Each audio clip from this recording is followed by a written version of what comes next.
আসসালামু আলাইকুম। শুরু করছি আমাদের এই সাপ্তাহিক বাজার বিশ্লেষণ। সো আমরা যদি করে দেখি আর কি, আহ, আসলে গত প্রায় 4-5 দিন ধরেই ছোট একটা 65 পয়েন্টের একটা বক্সের ভিতরে আসলে আটকে ছিলাম। বাজার এখানে ঘুরপাক খাচ্ছিল, বাট আজকে শেষ দিনে এসে, সপ্তাহের শেষ দিনে এসে বাজার বলতে পারেন একটা ডিসাইসিভ বা ধরেন ডিরেকশনাল মুভ নিয়েছে। বক্স ভেঙে নিচে নেমে গিয়েছে। সো আম, সপ্তাহের মাঝামাঝি আমাদের প্রেডিকশন ছিল যে আসলে বক্সটা কোন দিক দিয়ে ভাঙে সেইটা হচ্ছে মার্কেট ডিরেকশন ঠিক করবে। উপর দিকে ভাঙলে বাজার হয়তো পজিটিভ হবে, আর নিচের দিকে নামলে হয়তো একটু কারেকশন হবে। সো এটা ছিল আমাদের অ্যাজাম্পশন, এবং আজকে শেষ দিনে এসে বাজার আসলে ওই বক্সটা ভেঙে নিচে নেমে গেছে। সো যেহেতু কারেকশনে যাচ্ছে বাজার, সো আমাদের সবারই প্রথম প্রশ্ন আসে এই সময়ে যে কারেকশনে আসছে, তাহলে সাপোর্ট কোথায় কোথায় আছে।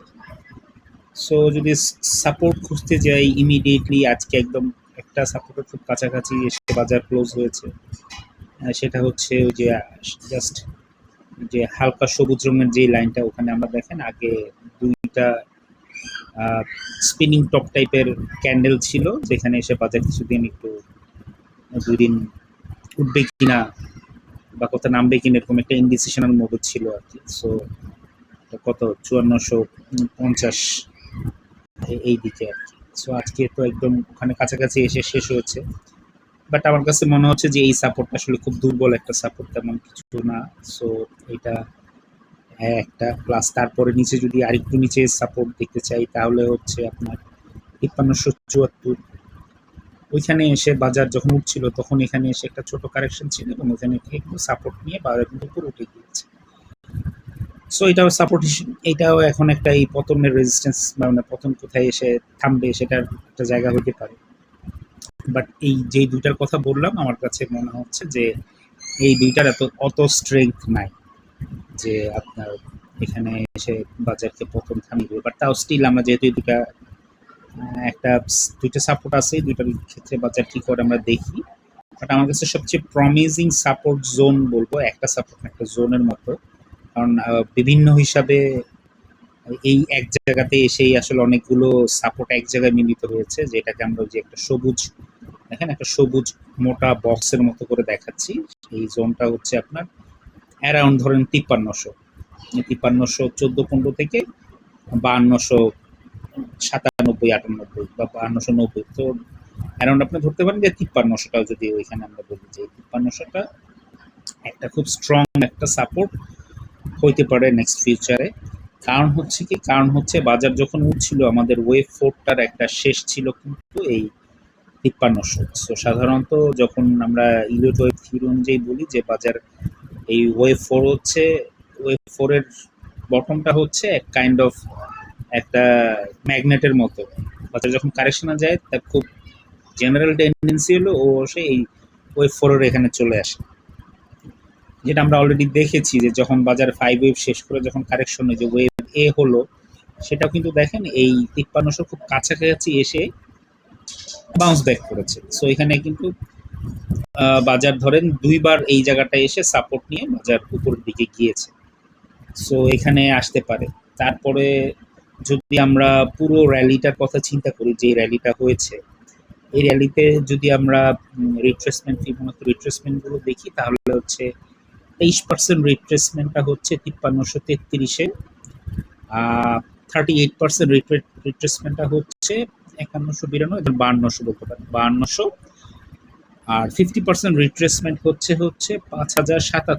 সো 50% রিট্রেসমেন্ট হচ্ছে অনেক রিট্রেসমেন্ট, সো সেটা অনেক দূরের গল্প।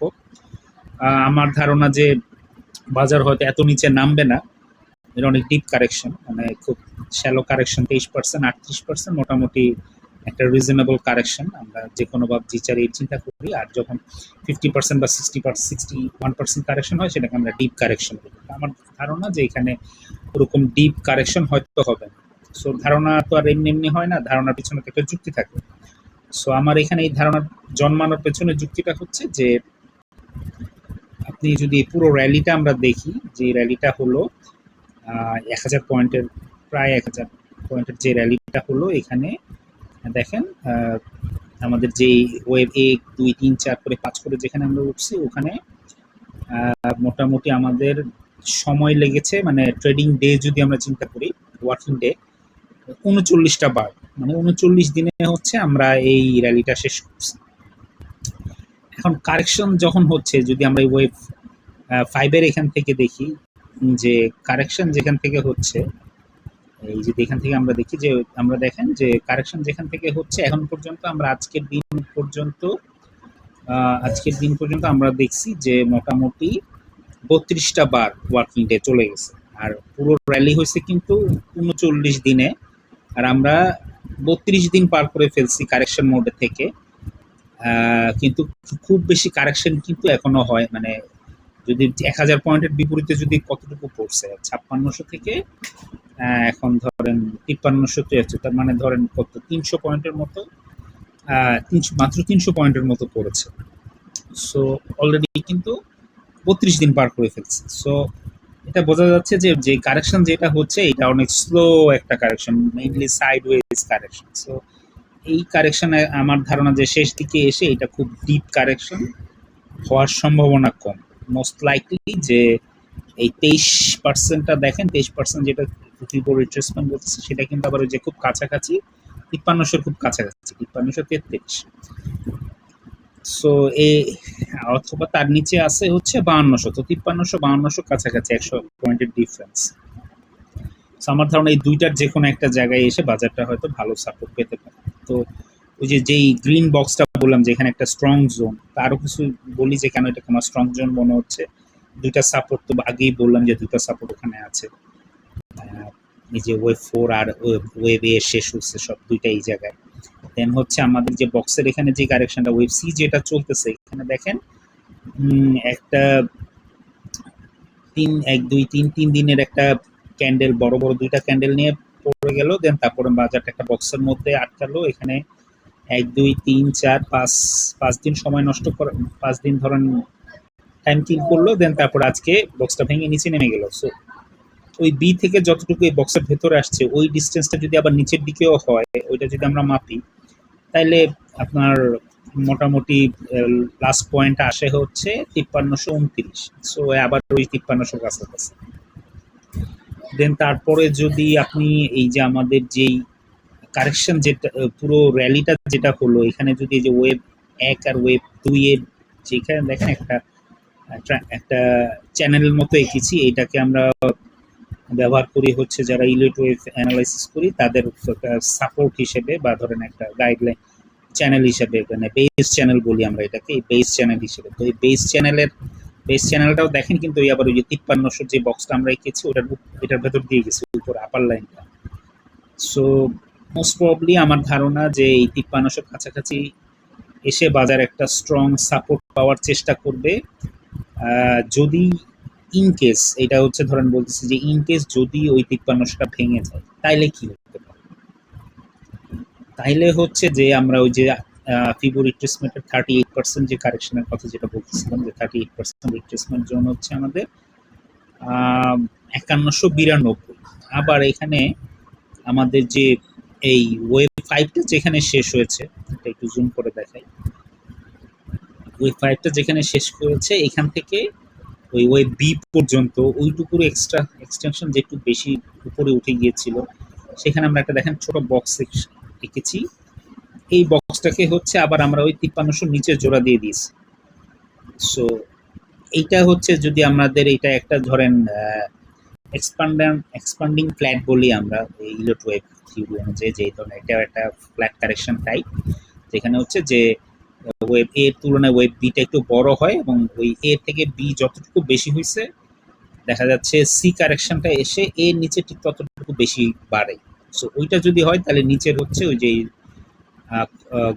কি বলে এটা পার্পল কালারের যে বক্সটা এইটার মাঝামাঝি আসতে পারে। তারপরে দেখেন এইটা হচ্ছে আবার কিন্তু ওই যে আমাদের যে বেস চ্যানেল এটার মাঝামাঝি যে লাইনটা যে ডট ডট ডট ডট করে ওটার ওখানে আছে। সো আমার প্রেডিকশন হচ্ছে এখন পর্যন্ত যে আমরা মোস্ট প্রবাবলি এই 5300 এসে একটা সাপোর্ট পাবো।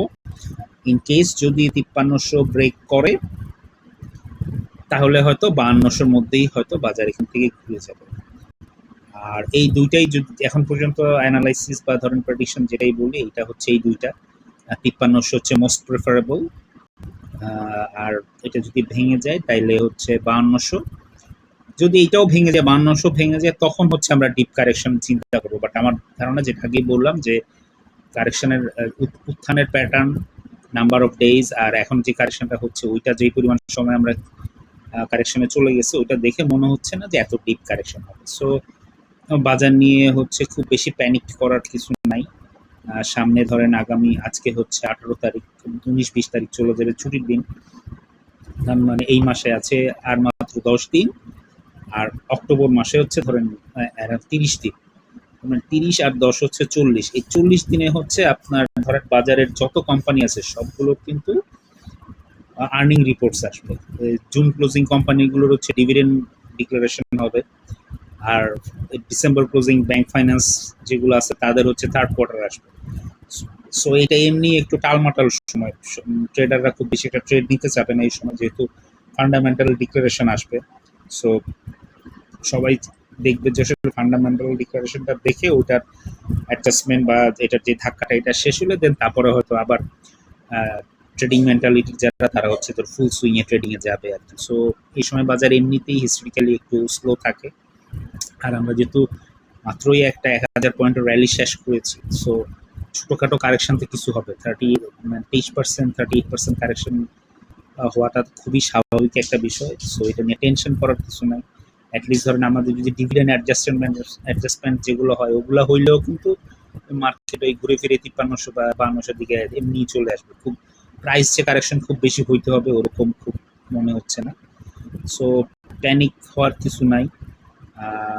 তারপরে হচ্ছে আজকে শেষ বেলায় কিছু নিউজ দেখলাম ফেসবুকে, যে এনবিআর হচ্ছে পুঁজিবাজারের লোকজনের কাছ থেকে হিসাব চাচ্ছে যে কারা 50 লাখ টাকার উপরে ট্রেড করেছে তাদের হিসাব। সো এগুলো খুবই নর্মাল ব্যাপার। এনবিআর তো ট্যাক্স কালেক্ট করে, সো যেখানে যেখানে অ্যাক্সেস আছে সেগুলো সে তো ক্রস ভেরিফিকেশন করবে। সে ব্যাংকে দেখবে কার কোটি টাকার ফিক্সড ডিপোজিট আছে, সে বিআরটিতে খোঁজ নিবে কে কোটি টাকার গাড়ি রেজিস্ট্রেশন করেছে, সে ধরে ল্যান্ড অফিসে যোগাযোগ করবে কে কোটি টাকার জমি কিনছে বা ধরেন ফ্ল্যাট কিনছে। সো স্বাভাবিকভাবে সে পুঁজিবাজারও দেখবে যে কে 50 লাখ, সে এখান থেকে কোটি কোটি টাকা মুনাফা কারা করছে। সো এরা কি ট্যাক্স দিচ্ছে?